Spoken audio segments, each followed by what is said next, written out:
Hi again then guys, and welcome to, of course, the first specific car review from the 1.38 patch. Thankfully I can now fit liveries to the vehicle. The server issues, be it connected to the update or not, I tend to think they probably are, but regardless of that, they're not quite resolved. I'm still definitely experiencing issues, but it was better than yesterday, that's for sure, to the point where I can at least fit different liveries to the cars. Of course I had the Dower livery from 94 earlier on in my tune setup video for the car, and now this iconic livery as well, which is actually the same as the model car that I've got sitting on my shelf of the 962. Now this car has been more controversial than I expected it to be since its inclusion in the game, not so much because of the Toyota AE86 versus this and which one do people want more. That's kind of a moot point, even though some people do seem to be discussing it, more so because I've seen some, not a lot, but some comments of people saying that the car is not very good. I must admit I'm not really following you on that one. I don't really see how you could consider this to be not good. Not the best, perhaps, but not good at all? That's a very strong and frankly ill thought out statement to make. Because no, it doesn't wipe the floor with everything else in the game, but I'm actually happy about that. And the crucial reason why is because GT Sport is more realistic. I strongly think that if Polyphony were to, for instance, bring back the Toyota Minolta, as it's often called, the 88CV, I don't think it would be as overwhelmingly fast as it used to be. Because look at the R92CP. That used to be right behind the Minolta in terms of just being stupid fast, and it's not anymore.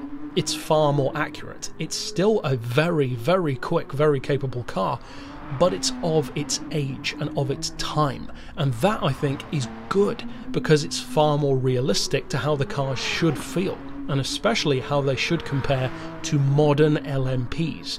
Because I've said it before, and doubtless I'll say it again, the single area, arguably, but as far as I'm concerned, the single area of motorsport which advances quicker than anything else is aerodynamic and downforce technology. So if you compare something like a modern hybrid with the central fin, revised wings pretty much every year, different chin splitter setups, small wings and winglets all over the body, of course they're going to destroy a Group C car through corners, because these cars have very primitive aero technology compared to today, just like an old school Formula car does compared to now. So for all of their raw, monstrous power, top-end speed, straight-line performance, which, let's be honest, none of the Group C cars are slow. They're all around 250 miles per hour, which is actually pretty accurate to real life. They are fast. They're just not as fast as a modern car. And I think that comes into a twofold problem that some people have about this vehicle. One thing is that people assume that Group C cars are faster than LMPs.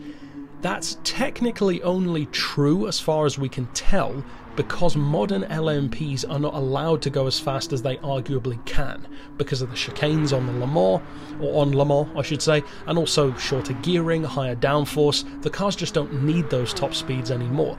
So you could strongly argue that, for instance, a de-restricted Peugeot 908, which has 700 horsepower even with the restrictors, closer to 900 without them, that car could probably beat a Group C car in a straight line with a low aero setting, and if you took the chicanes away, just like it can in the game. Now I'm not saying it would do 270 like it can in the game, but I do think it could probably beat a Group C car. They're just not given that opportunity. So the pedestal that we as fans, myself included, I can even fall into it sometimes, Group C is my favourite racing class of all time, I can sometimes think, well, wait a second, I want this Group C car to dominate. As much as we want that to be the case, it's not accurate. They should not dominate. Now against each other, that is where it's more interesting, because this car compares very well to the vehicles of its kin, especially the two closest to it, which are the Sauber C9 from a year later, and the Jaguar from, I believe, the same year, if I recall, 1988.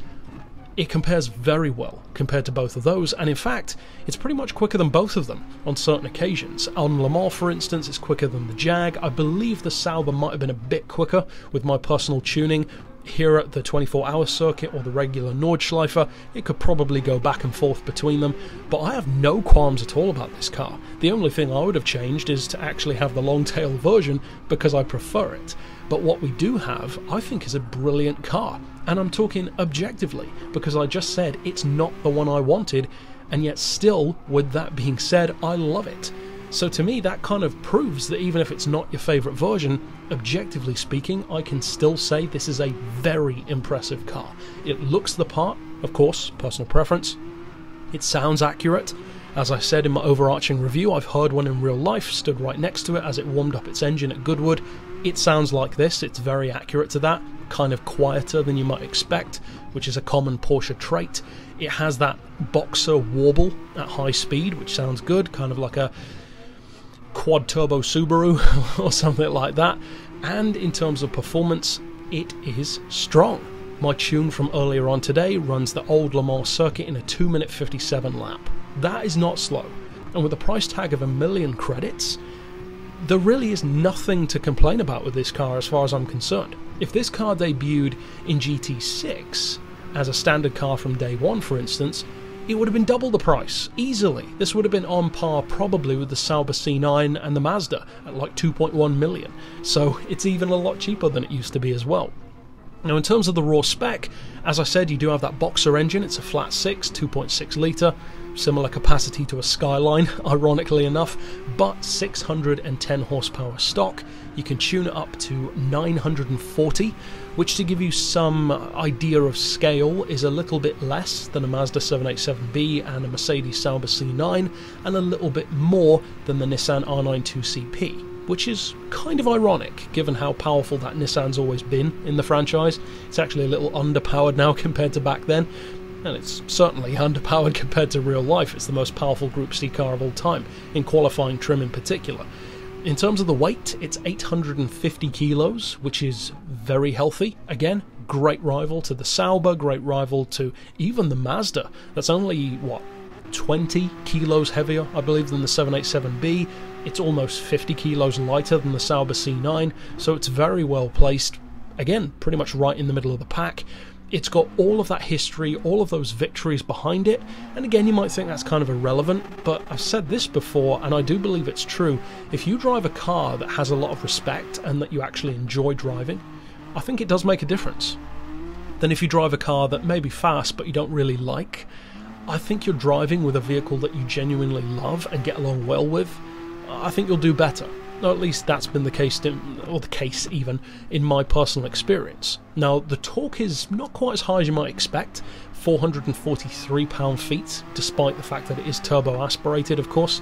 But again, it's lightweight, it's very aerodynamically efficient, it doesn't need a massive amount of torque, it's not a diesel at the end of the day, so to me, I'm really happy with this car.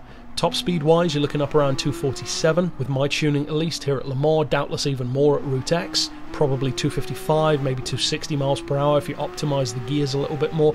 So again, I see very little to complain about. I love the cockpit view. It's actually got one of the most open windscreens of any of the cars for full visibility. It's visceral to drive, especially in cockpit cam. I love it. I'm really, really happy with the representation that this car has in the game, and to me, as a super fan, for sure, of the Porsche 962, in particular the Longtail, but all of them, really, I'm very happy with it. If you're not a super fan of it, then chances are you probably won't care too much anyway, but if you are, I don't think you'll be disappointed. If you haven't downloaded the update yet, or if you haven't purchased the car yet and you are a fan, do it. I don't think you'll be disappointed. It's a very, very impressive machine.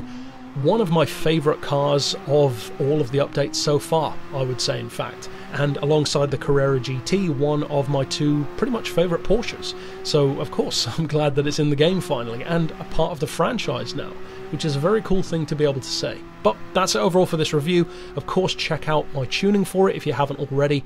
And for now, as always, thanks for watching.